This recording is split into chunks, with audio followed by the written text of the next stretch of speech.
Hello my friends. तो हम बात कर रहे थे इतिहास लेखन के बारे में, बात कर चुके हैं हम ऑलरेडी। और अब अगला हमारा टॉपिक है आरंभिक भारत के अवबोधन, प्रदेश, पर्यावरण और जन समाज के ऊपर हम इसको देखेंगे। तो ये हमारा हो गया है, अगला टॉपिक हमारा ग्रीन टिक हो गया और हम इस पे फटाफट बात कर लेते हैं। तो सबसे पहले हम लास्ट ईयर के क्वेश्चन पेपर्स को देखते हैं। प्रारंभिक भारत के इतिहास में विभिन्न भौगोलिक क्षेत्रों के महत्व का मूल्यांकन कीजिए। स्टार्टिंग के जो इतिहास है उसमें किस तरीके से भौगोलिक क्षेत्र हैं उनके महत्व का, मतलब उनका इंपॉर्टेंस के बारे में ये क्वेश्चन आ रखा है। अगला क्वेश्चन भी इससे मिलता ही है। भारतीय उपमहाद्वीप की मुख्य भौगोलिक विशेषता बताइए। इन विशेषताओं ने प्रारंभिक भारत के इतिहास को कैसे प्रभावित किया। पहले उसकी भौगोलिकता की विशेषता बतानी और किस तरीके से इसने इसको प्रभावित किया। अगला क्वेश्चन है प्रारंभिक भारतीय इतिहास को समझने में क्षेत्रों और पर्यावरण के महत्व का विवेचन किया। यहाँ पर दो चीजें, क्षेत्र और प्रदेश एक जैसे ही है, और पर्यावरण, यहाँ पर दो चीजों के बारे में पूछा गया है। अगर इस क्वेश्चन को लिखना तो पहले इंट्रो लिखें, फिर क्षेत्र के बारे में डिफाइन करें किस तरीके से, और फिर पर्यावरण के बारे में डिफाइन करें। अगला क्वेश्चन है प्राचीन भारत के इतिहास को समझने हेतु पर्यावरण के महत्व का आकलन कीजिए। अब इसमें पर्यावरण के महत्व के बारे में बताना है। तो ये हो गया हमारा। अब हम पहले मैप वर्क देख लेते हैं किस तरीके से क्या हो। पहले पेंजिया था, पेंजिया के बाद 220.5 करोड़ वर्ष पहले ऐसा था। फिर हमारे को दो भाग मिले, ये डिवीजन होता जा रहा है। लरेशिया और गोंडवाना का डिवीजन हुआ, फिर गोंडवाना से होते हुए जोरासिक युग आ गए। जोरासिक युग में ये हम कुछ महाद्वीप बनते हुए देख सकते हैं, जैसे कि ये है, ये जो हमारा है जहां पर कर्सर है मेरा, तो ये हमारा दक्षिणी अमेरिका है और ये अफ्रीका है, ये एशिया जाता हुआ दिख रहा है, और ये अमेरिका की साइड को। तो इस तरीके से ये है। उसके बाद क्रिस्टेशियंस टाइम आ गया, इसमें 6.5 करोड़ वर्ष टाइम ये हो गया। फिर इसमें अफ्रीका, उत्तरी अमेरिका और दक्षिणी अमेरिका और एशिया और ऑस्ट्रेलिया और अटलांटिक थोड़ा ध्यान से दिख रहे हैं। उसके अगला है वर्तमान समय में इस तरीके से, इसमें उत्तरी अमेरिका, दक्षिणी अमेरिका, अफ्रीका, एशिया, भारत और ऑस्ट्रेलिया हमको देख सकते हैं। अगला है भारत भी किस तरीके से अपवर्ड में जाता है, ये थोड़े पुराने टाइम से लेके है। 71 मिलियन ईयर एगो से किस तरीके से भारत समुद्र से होते हुए 55 मिलियन में थोड़ा और, 38 मिलियन में थोड़ा और, 10 मिलियन में थोड़ा और, करंट में जो रेड फेस दिख रहा है वो करंट में स्टेटी है। तो ये पर ईयर के हिसाब से 1.5 इंचीज या 1.5 सेंटीमीटर ऐसी समथिंग को डाटा है, उस हिसाब से ये नॉर्थ वर्ड की तरफ बढ़ रहा है। तो साथ ही साथ जब ये बढ़ रहा था 17 मिलियन से लेकर 10 मिलियन के बीच, तो इसके बीच में से एक चीज कट गई टेक्टोनिक प्लेट्स की वजह से, भूकंपों की वजह से कह सकते हैं एक तरह से शॉर्ट में। वो था मेडागास्कर, वो मेडागास्कर इस तरीके से था। तो उसके बाद हमारे को क्या मिला, बुंदेलखंड मिला, अरावली पहाड़ियां क्षेत्र मिला, बस्तर का मिला, दक्कन का मिला, ये सब एरिया हमको मिला। उसके बाद जो करंट फेज जो दिख रही है हमको, वो है हमारे भारत के इस तरीके से। आप देख सकते हैं जो ऊपर का एरिया वो पहाड़ी क्षेत्र है, जो उबड़ खाबड़ सा है, और मध्य में भी थोड़ा उबड़ खाबड़ सा है। तो ये ऊपर का जो एरिया, क्योंकि ये अपवर्ड को जा रहा है तो प्लेट्स आपस में टकरा रही हैं और पर्वतों का निर्माण कंटिन्यू है। तो जो हिमालय पर्वत श्रृंखला है ये आज भी विकसित नहीं है, ये विकासशील है, ये बढ़ती जा रही है समय के हिसाब से। तो अब हम प्रदेशों के बारे में बात करेंगे, जहां हम क्षेत्र के बारे में, क्षेत्र और पर्यावरण का जो प्रश्न था उसमें उसी तरीके से ये प्रदेश और क्षेत्र एक ही समान है, तो इनमें बात करेंगे। तो हिमालय पर्वत श्रृंखला के बारे में बात करेंगे, सिंधु घाटी के मैदानों के बारे में बात करेंगे, गंगा के मैदानी इलाकों के बारे में बात करेंगे, और पूर्वी, पश्चिमी और मध्य भारत, मतलब पूर्व में गुजरात, मध्य में मध्य प्रदेश, और पूर्व में बंगाल, मध्य में मध्य प्रदेश और पश्चिम में गुजरात के बारे में बात करेंगे, प्रायद्वीपीय भारत के बारे में बात करेंगे। ठीक है, इस तरीके से। तो हम पहले देख लेते हैं हिमालय। तो यह विश्व की सबसे बड़ी पर्वत श्रृंखला है। लोगों को डाउट होता है, जीके में भी क्वेश्चन आ जाता है कि सबसे बड़ी पर्वत श्रृंखला कौन सी है। तो सबसे बड़ी पर्वत श्रृंखला ये है। 95 इसकी चोटियां, ये एक विशाल अवरोधों के रूप में काम करती है। इस पूरे में ये लिख रखा है, इसलिए इसको ज्यादा डाटा लिख रखा है इसके अंदर, ताकि स्टूडेंट को पढ़ने में प्रॉब्लम ना हो, रोक के वो वीडियो पॉज करके पढ़ सके। तो इसके बारे में ये कह रखा है कि इसमें धर्म प्रचारक, आक्रमणियों और उत्तरी क्षेत्र से चलने वाले हवाओं को ये पर्वतमाला रोकती है।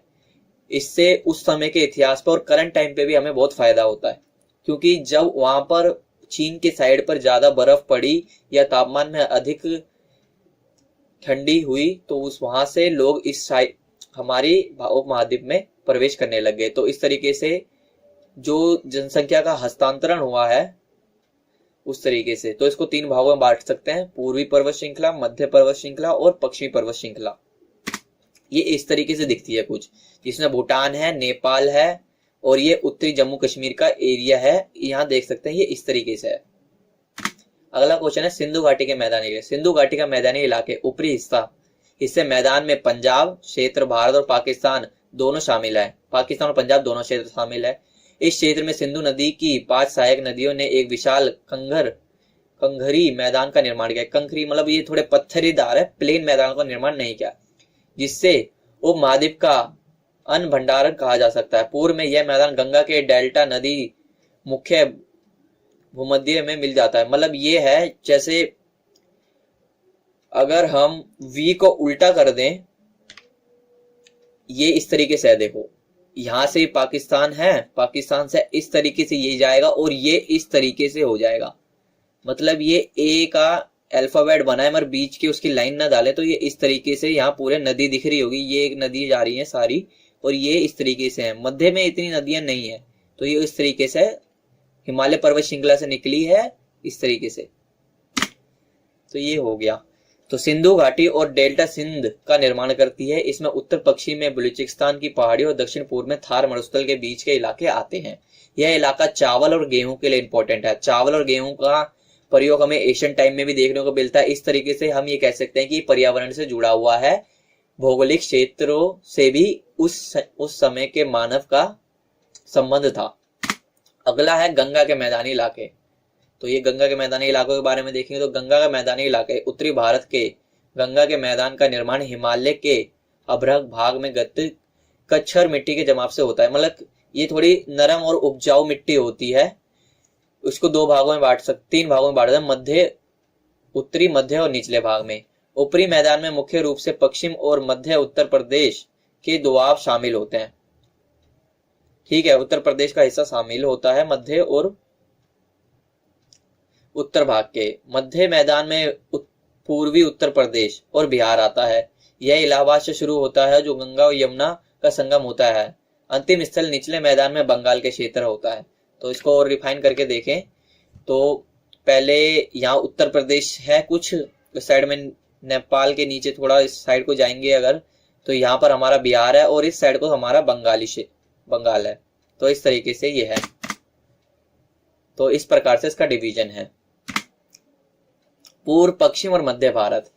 उड़ीसा का तट मैदानी है। यह गंगा के डेल्टा के दक्षिणी, पश्चिमी और मध्य भारत की पहाड़ियों के पूर्वी छोर पर अवस्थित है। ये सबसे महत्वपूर्ण नदी महानदी है इसके अंदर।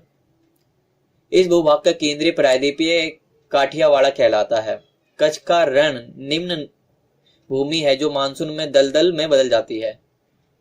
नर्मदा, तापी, साबरमती और महानदी ने मध्य भारतीय पहाड़ियों से कच्छर मिट्टी लाकर और इसका जमाव कर तटीय मैदानों के निर्माण में सहायता की। नर्मदा, तापी और साबरमती नदियों ने जो पहाड़ी क्षेत्रों से लाते हुए मिट्टी को अपने पानी के साथ लाते इनके किनारों पे इकट्ठी होती गई और इस तरीके से वहां पर कछारी मैदानों का निर्माण हुआ। तटीय मैदान भी इस तरीके से बनते हैं क्योंकि ये जो मिट्टी होती है वो बहुत उपजाऊ उल्टी गई, तो और इन्हीं नदियों के कारण लोग वहां पर बसते हैं और इसी के कारण एशियन टाइम में भी ऐसे होगा। इस प्रदेश के उत्तरी पश्चिमी भाग में अवस्थित अरावली पहाड़ी दक्षिणी पश्चिम भाग में उत्तर पूर्व की ओर फैली हुई है। उत्तर पूर्व की ओर देख सकते हैं अरावली, जो पीछे अभी मैप में दिखाई थी।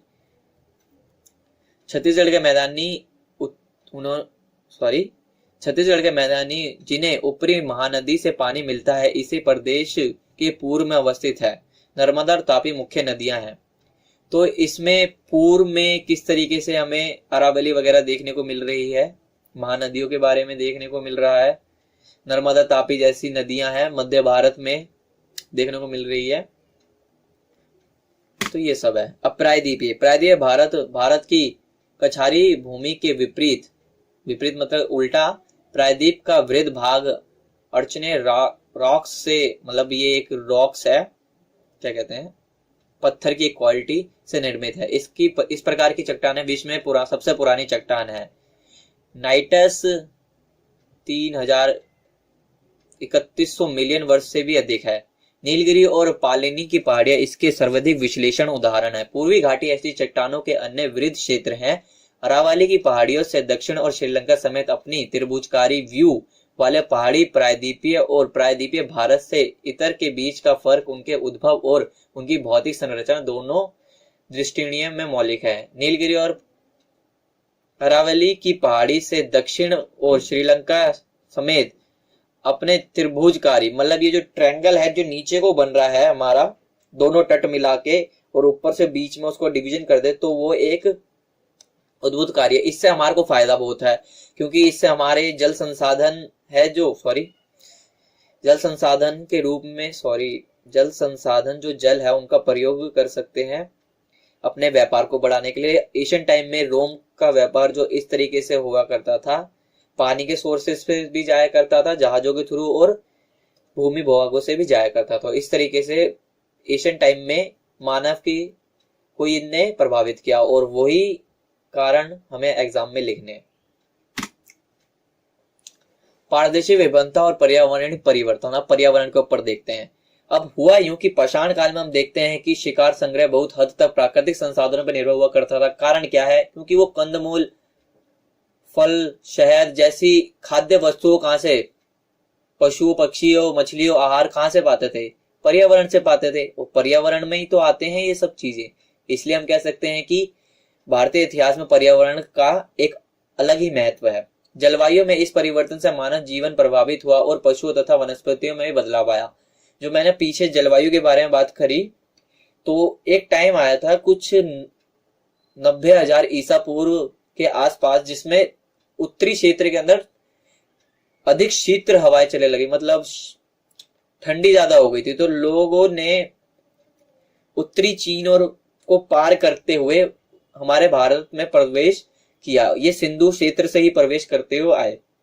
उपकरणों का निर्माण, जो औजार थे उनके निर्माण की टेक्नोलॉजी प्रौद्योगिकी में भी परिवर्तन हुआ। छोटे छोटे उपकरण जैसे सूक्ष्म पाषाण कहलाते थे उपयोग में लाए जाने लगे। इसका कारण यह था कि अब बड़े जानवरों के शिकार के बदले छोटे जानवर, मछली और चिड़ियों का शिकार होने लग गया। नव पाषाण में मानव समुदाय ने जौ, गेहूं, चावल जैसे अनाजों की खेती करना, अपना भोजन उत्पादन करना शुरू किया, और दूध तथा मांस के लिए जानवर, भेड़ और बकरियों के साथ साथ वाहक पशु भी पालने लग गए। अब ये हो गया कि नवपाषाण चेंज में, इसको हम आगे और रिफाइन करके आगे वाले वीडियोस में देखेंगे, क्योंकि इन पे पर्टिकुलर क्वेश्चन भी आता है। तो इसमें जानवरों को पालने लग गए और कुछ जानवरों को खाने लगे, खेती करने लगे, स्थिर हो गए, झूम खेती पे डिपेंडेबल नहीं रहे। तो ये इसके बाद यहाँ देखने को मिलता है, यह उल्लेखनीय बात है कि पाषाण स्थल अधिकांश पहाड़ी क्षेत्रों तथा नदियों द्वारा सूखे गए क्षेत्रों में पाए गए। कारण क्या है? पहाड़ी क्षेत्रों में और नदियों के किनारे पाने का, पहाड़ी क्षेत्रों में शेल्टर्स का प्रयोग आसानी से मिल जाता है, क्योंकि पत्थरों के अंदर वो छुप के गुफाओं में रहते हमें मिल जाता है। इसके अंदर हम अजंता अलोरा की गुफाएं देख सकते हैं, भीमबेटका की गुफाएं देख सकते हैं, इस तरीके से। और इसी के बाद हम सिंधु और हड़प्पा सभ्यता के बारे में भी इसको आगे डेवलपमेंट में देख सकते हैं, जब खुले मैदान में लोग आने लग गए।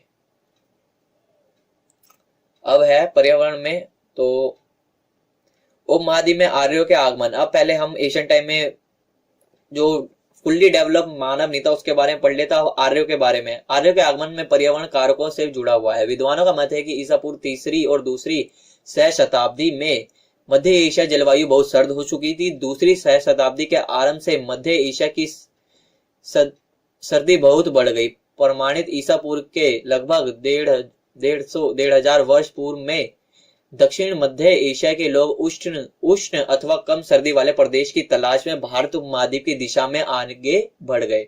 हुआ यूं कि जो दक्षिण मध्य एशिया के लोग थे, बोले तो अगर हम दक्षिण मध्य एशिया को कहेंगे तो वो चीन का एरिया ही होगा, और हमारे लिए वो उत्तर है, उनके लिए वो दक्षिण होगा। तो वहां पर वो भारतीय उपमहाद्वीप की तरफ दिशा में बढ़े। वैदिक काल के लोग जो सोम जैसे पौधे और इंद्र वर्षा और गर्ज, इन जैसे वरुण दल देवताओं, जल के देवताओं, अग्नि देवताओं की इनके बारे में उनमें वैदिक ग्रंथों में लिखा है। तो इससे ये पता चलता है कि प्रकृति पर मनुष्य अभी कंट्रोल नहीं कर पाया, प्रकृति ही मनुष्य को कंट्रोल कर रही है, तो इससे उसके इतिहास को प्रभावित हो रहा है, इसलिए मनुष्य डर रहा है प्रकृति से और वो इसमें अपनी रुचि दिखा रहा है, इनकी पूजा कर रहा है। इसी प्रकार से मौर्य साम्राज्य में भी हमें भौगोलिक विस्तार की राजधानी पाटलिपुत्र के बारे, पाटलिपुत्र ये थोड़े गंगा के मैदानी इलाकों में, इसमें फायदा क्या है, घने जंगल है जिससे दुश्मनों पे अधिक नजर भी रखी जा सकती है और ध्यान से देखा जा सकता है। पहले के टाइम में घने जंगल थे, वर्तमान में तो अभी कुछ ज्यादा जंगल नहीं बचे हैं। इस तरीके से इसमें देखी जा सकती है। ईसा के 200 वर्ष पूर्व से जब मुगल साम्राज्य पतोन्मुखी हो चुका था, मतलब हारने गया था, तो मध्य एशिया और भारत के बीच बड़े पैमाने पर संपर्क स्थापित हुए। इंडो ग्रीक, शक, पार्थियन और सर्वाधिक प्रसिद्ध कुषाण जैसे शासक राजवंश उत्तर पश्चिम भारत के विभिन्न प्रदेशों पर शासन करते थे। कुषाण का जो सिंबल था वो बतख का था, तो उसके सिक्के भी सोने के चलवाए थे उसने, अच्छे सोने चांदी के अच्छे सिक्के चलवाए थे। इस तरीके से उसके बारे में भी यहाँ पर देखने को मिलता है। इससे क्या हुआ कि